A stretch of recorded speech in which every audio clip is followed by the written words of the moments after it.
48,000. Sige, plus po natin to. Ito po pala yung monthly for 24 months, 3,506.05. Kung okay na to, sir, paklik I agree na lang sa baba.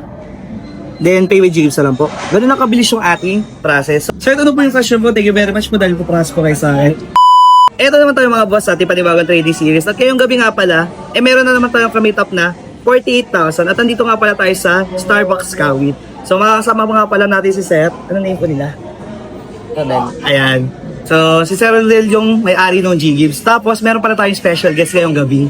So, nandito pala yung aking Kuya CJ, siya ang kanyang misis. Ayan. So, sige, press po natin yan.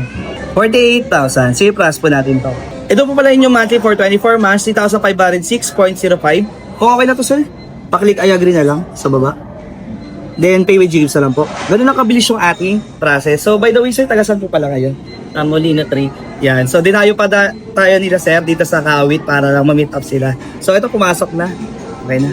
Sir, ito po yung question po. Thank you very much po dahil po process po kayo sa akin. Any feedback na lang po pala sa naging transaction natin ngayong gabi? Mabilis. Reliable. Ayun, legit po ba tayo, sir? Legit. Okay. Ayun. Okay. Thank you very much, sir. God bless po. Another successful transaction ng mga boss. Sa mga interested din mo po convert ng kanilang GGives, magdiretso na kayo sa akin verified FB page. Make sure na may blue check yan para di po kayo ma-scam and mag-request muna kayo ng video call bago kayo magpa-transact. Kaya pala mga boss, mayroon pala ako kasama dito si Boss CJ. What's up mga boss? Ayan, sa mga nakakakilala sa kanila, magdiretso na lang din kayo ng PM sa kanila kung meron po kayong mga GGives na offer and also nag-accept sila ng GGives sa kanilang mga customized sa mga sasakyan. So, yun lang mga boss. Maraming salamat sa panonood.